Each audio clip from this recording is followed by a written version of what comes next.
बताई सखी होली वाली बतिया का जान खैले काऊ चढ़ल रहे अखिया।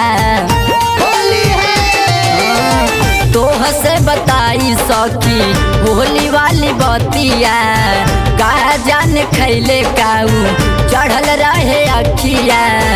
तो सुना जगहे पलिहल कस के दाते काटे ओ हमरा जगहे पलिहल धई के दाते काटे।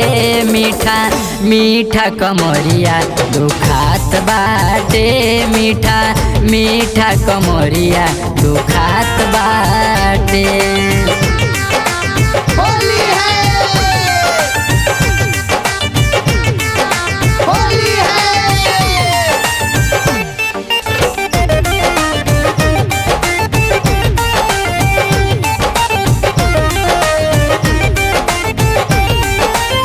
आगे पीछे घूमत रहने हमारे ही साथ हो धीमे धीमे बढ़त रहे हमारो मिजाज हो हमारो मिजाज हो।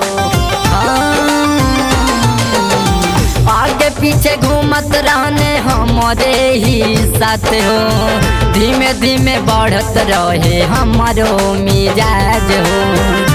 तो धके लाली पापनियन हमारे ओठे चाटे तो धके लाली पापनियन हमारे ओठे चाटे।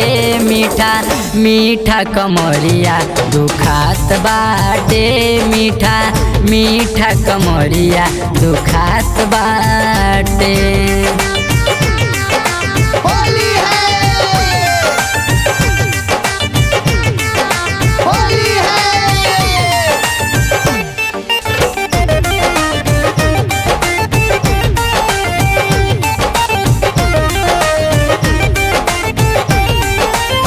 दिन भर सुतल रहने जाके खरिहन हो घरवा में ऐते बने गईले परेदान बने गईले परेदान।